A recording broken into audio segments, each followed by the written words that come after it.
সিনেমাকেও হার মানানো কাণ্ড। শাড়ি পরে গৃহবধূর বেশে চুরি করতে এসে বোলপুরে ধরা পড়ল এক যুবক। বীরভূমের বোলপুর থানার তাতারপুর কলোনিতে এক অভিনব চুরির ঘটনাকে ঘিরে ব্যাপক চাঞ্চল্যের সৃষ্টি হয়েছে। অভিযোগ, শুক্রবার গভীর রাতে গৃহবধূ সাগরিকা সাহার বাড়িতে চুরি করতে ঢোকে এক যুবক। তবে চুরির কায়দা দেখে কার্যত হতবাক হয়ে যান বাড়ির সদস্যরা। গৃহবধূর অভিযোগ, রাত আনুমানিক 12টা নাগাদ ঘরের মধ্যে শব্দ পেয়ে ঘুম ভাঙে তার। এরপর তিনি দেখতে পান তারই একটি শাড়ি পরে এক যুবক ঘরের ভিতরে ঘোরাফেরা করছে এবং বিভিন্ন সামগ্রী খোঁজাখুঁজি করছে। প্রথমে কিছু বুঝে উঠতে না পারলেও পরে সন্দেহ হওয়ায় তিনি চোর চোর বলে চিৎকার শুরু করেন। অভিযোগ, তখনই ওই যুবক শাড়ি খুলে দ্রুত পালিয়ে যায়। সাগরিকা সাহার দাবি, অভিযুক্ত তাদেরই পাড়ার বাসিন্দা এবং তিনি তাকে চিনতেও পেরেছেন। শনিবার সকালে স্থানীয় বাসিন্দারা অভিযুক্ত যুবককে ধরে এনে একটি গাছে বেঁধে রাখে। এলাকাবাসীর অভিযোগ, জেরার মুখে সে চুরির কথা স্বীকারও করে এবং চুরি হওয়া কিছু সামগ্রী ফেরত পর্যন্ত দেয়। স্থানীয়দের দাবি, অভিযুক্ত এর আগেও একাধিক চুরির ঘটনায় জড়িত ছিল। পরে খবর পেয়ে বোলপুর থানার পুলিশ ঘটনাস্থলে পৌঁছে অভিযুক্তকে আটক করে থানায় নিয়ে যায়। পুরো ঘটনার তদন্ত শুরু করেছে পুলিশ। বোলপুর নিউজ।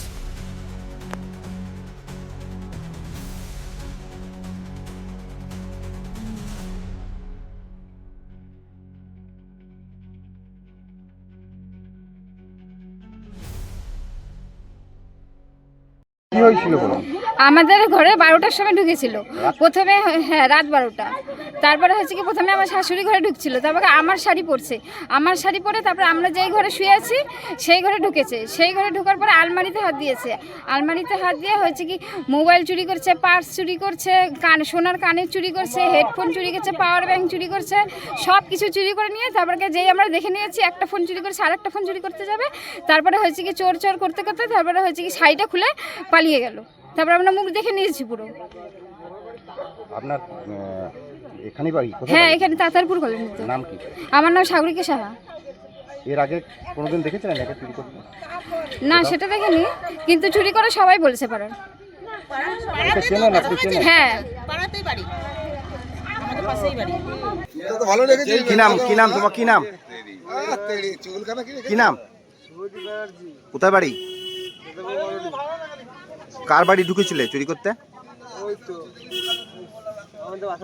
তুমি নেশা করে আছো এখন? গাঁজা? কি চুরি করেছো এর আগে? ফোন আর কি? আর কিছু নিই না, ফোন শুধু নিয়েছিলাম, যা কানটা পেয়েছে কানটা নিয়েছে, কানটা পেয়ে গেছে, কানটা নিয়ে আসতে পারি নাই, রেখে দিয়েছিল।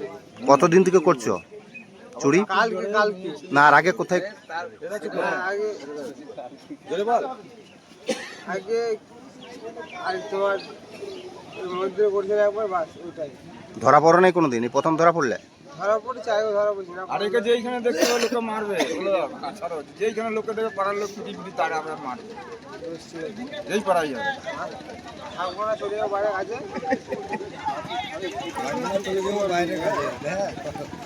বারবার চুরি হচ্ছে আপনাদের এই পাড়ায়, কি বলবেন?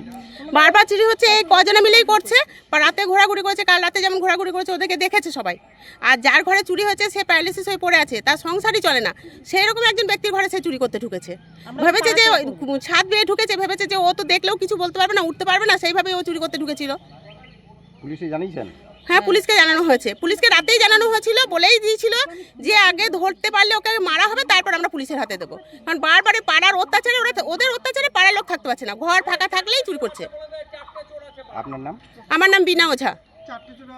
আরো চোর আছে আপনাদের পাড়ায়? হ্যাঁ, আরো আছে, ওর সঙ্গেই ঘোরাঘুরি করে। ও তো এখন নাম বলছে না, নামগুলো তো আমরা না ওদেরকে হাতে নাতে না ধরলে তো বলতে পারছি না। একে যেমন হাতে নাতে ধরেছে, ও তো দেখে নিয়েছে। ভাইয়ের বোর শাড়ি পরে যে ঢুকেছে, আমার ভাই তোকে দেখে নিয়েছিল মুখটা, তার জন্য চিৎকার করেছে, ও চলে গেছে। কারণ ভাই তো উঠতে পারে না, ভাই প্যারালাইসিস হয়ে পড়ে আছে।